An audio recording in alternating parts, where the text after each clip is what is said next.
CPIM ನಾಯಕ BM Bhat ಅವರು ಹಿಂದೂ ಸಂಘಟನೆಗಳ ಬಗ್ಗೆ ಮಾತನಾಡಿರುವ ವಿಡಿಯೋ ಒಂದು ಈಗ ಸಾಮಾಜಿಕ ಜಾಲತಾಣದಲ್ಲಿ ವೈರಲ್ ಆಗಿದ್ದು ಚರ್ಚೆಯನ್ನ ಹುಟ್ಟುಹಾಕಿದೆ.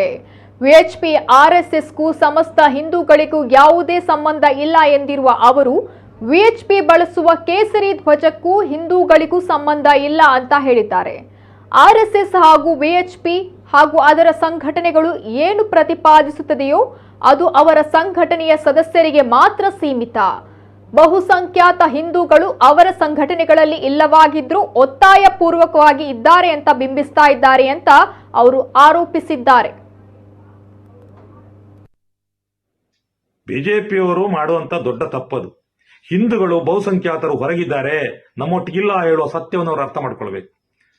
ಅವರು ಮಾಡುವಂತ ಹಿಂದೂಗಳ ಮೇಲೆ ಅವರಿಂದಾಗಿ ಆಗುವಂತ ದಾಳಿ, ದಬ್ಬಾಳಿಕೆ, ಅವಮಾನ, ಅವರ ಸರ್ವಾಧಿಕಾರ ನಡೆಯನ್ನು ಕೂಡ ನಾವು ಖಂಡಿಸ್ತೇವೆ. ಹೀಗಿರುವಾಗ ನಮಗೆ ಅವರ ಆರ್ಎಸ್ಎಸ್ ಬಾವುಟವನ್ನು ನಾವು ಒಪ್ಪುವುದಿಲ್ಲ. ನಮ್ಮ ಹಿಂದೂ ಧರ್ಮಕ್ಕೂ ಆ ಆರ್ಎಸ್ಎಸ್ ನ ಬಾವುಟಕ್ಕೂ ಸಂಬಂಧ ಇಲ್ಲ.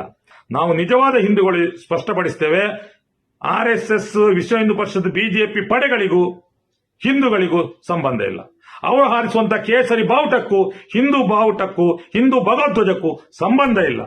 ಅವರು ಹೇರಿದ್ರೆ ಅದು ಒಪ್ಪಿಕೊಳ್ಳಿಕ್ಕೆ ಹಿಂದೂಗಳು ಸಿದ್ಧರಿಲ್ಲ ಅಂತ ಹೇಳುವಂತದನ್ನು ಅರ್ಥ ಮಾಡಿಕೊಳ್ಳಬೇಕು ಅವರು. ಇನ್ನು ಕೇಸರಿ ಧ್ವಜದ ಬಗ್ಗೆ ಮಾತನಾಡಿರುವ ಬಿಎಂ ಭಟ್ ಅವರು ಪಕ್ಷಗಳಿಗೆ, ಸಂಘಟನೆಗಳಿಗೆ ಒಂದು ಬಾವುಟ ಇರುವಂತೆ ವಿಎಚ್ಪಿ ಸಂಘಟನೆ ಓಂ ಇರುವ ಕೇಸರಿ ಬಾವುಟವನ್ನ ಹೊಂದಿದೆ.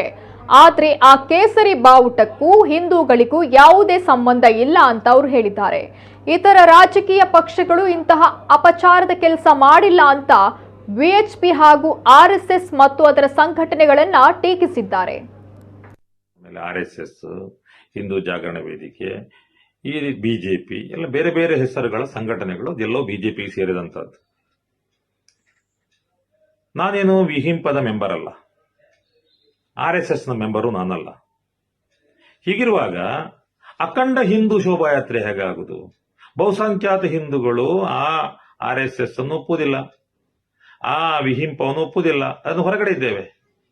ನಮ್ಮ ಶೋಭಾಯಾತ್ರೆ ಹೇಗೆ ಆಗ್ತದೆ? ಅದು ಹಿಂದೂಗಳ ಶೋಭಾಯಾತ್ರೆ ಹೇಗೆ ಆಗ್ತದೆ? ಅದು ಆರ್ಎಸ್ಎಸ್ ಶೋಭಾಯಾತ್ರೆ. ಏನೇ ಇರಲಿ, ಅವರ ಮಟ್ಟಿಗೆ ಅದು ಒಳ್ಳೆಯದೇ ಸಂಘಟನೆ ಆಗಿರ್ಬೋದು, ಅದು ಅವ್ರದ್ದು, ಹಿಂದೂಗಳದಲ್ಲ. ಅದು ವಿಶ್ವ ಹಿಂದೂ ಪರಿಷತ್ ಸದಸ್ಯರದ್ದು, ಅದು ಆರ್ಎಸ್ಎಸ್ ನ ಸದಸ್ಯರದ್ದು.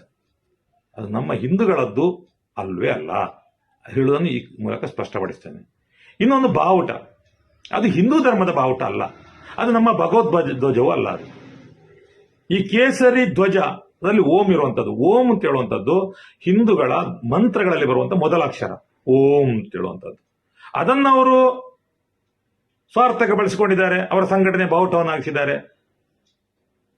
ಶುಂಗ ಅರಸುಗಳ ಆಡಳಿತದಲ್ಲಿ ಅದೊಂದು ಬಾವುಟ ಆಗಿತ್ತು. ಅದನ್ನ ಆಮೇಲೆ ಆರ್ಎಸ್ಎಸ್ 1925ರಲ್ಲಿ ಅವರ ಸಂಘಟನೆ ಪ್ರಾರಂಭ ಆ ಬಾವುಟವನ್ನು ಇಟ್ಕೊಂಡಿತ್ತು. ಈ ಕೇಸರಿ ಧ್ವಜದಲ್ಲಿ ಓಂ ಫ್ಲಾಗ್ ಇರುವಂತದ್ದು, ಆ ಧ್ವಜ ಅದು ಆರ್ಎಸ್ಎಸ್ ಧ್ವಜ. ಅದು ನಮ್ಮ ಬಾವುಟ ಹೇಗಾಗುದು ಹಿಂದೂಗಳದ್ದು? ಅದು ಹಿಂದೂಗಳದ್ದಲ್ಲ. ಯಾಕಂದ್ರೆ ನಾವು ಆರ್ಎಸ್ಎಸ್ ಅಲ್ಲ. ಅದು ಆರ್ಎಸ್ಎಸ್ ಧ್ವಜವನ್ನು ಇವತ್ತು ದೇವಸ್ಥಾನಗಳಲ್ಲಿ ಹಾಕ್ತಾರೆ. ಆರ್ಎಸ್ಎಸ್ ನ ದೇವಸ್ಥಾನವದು.